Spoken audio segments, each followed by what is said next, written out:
My pastoral plea, and this is my prayer for this message, is that we would be a praying people like this all through the day. Convey your heart to God over and over. Let it be the way you begin and end everything. Now, this requires a huge spiritual consciousness, which is what we're praying toward.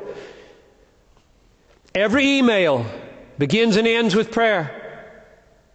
Every TV show, very important. You start praying when you watch it, you end praying when you watch it, you may never watch it again. Every car ride, start prayer, end prayer. Had a missionary friend, worked in Afghanistan, said if you didn't do this, you had a wreck. Every time. Not quite that bad in America, but it's a good idea. Every phone call, start with prayer, end with prayer. I'm talking 5-second prayers here. God help me. I want to be an honor to you on this phone call. It's going to be tough. Bang, that's all. You start it, you end it with prayer. Every conversation starts with prayer, ends with prayer. Every shower starts with prayer, ends with prayer. Every night's rest starts with prayer, ends with prayer. Every meal starts with prayer, ends with prayer. Sometimes out loud, doesn't matter. Everything you read starts with prayer, ends with prayer. Get on my running machine in the morning 3 times a week. Put on some preacher from the internet. Pray, God, guard me from error.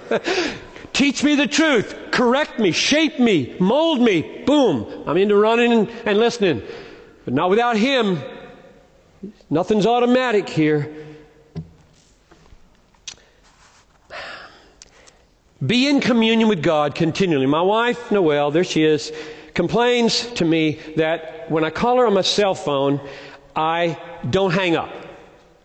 And so I put it back in my pocket with the phone on. And she's listening to all these things that are happening.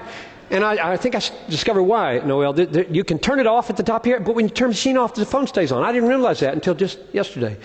So I'll try not to make that mistake. So I'm totally in agreement that I shouldn't leave my phone on and make my wife listen to me for the rest of what I'm doing.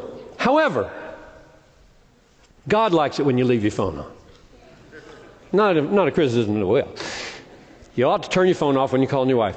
But when you're calling God, just don't ever push the red button.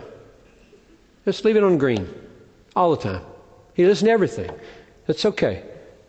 Everything becomes prayer. That would be the way to live. Pray without ceasing means leave the green button pushed all the time. Have one of these phones, you can turn it off, it stays on. Isn't that cool? I wish my life were more like that.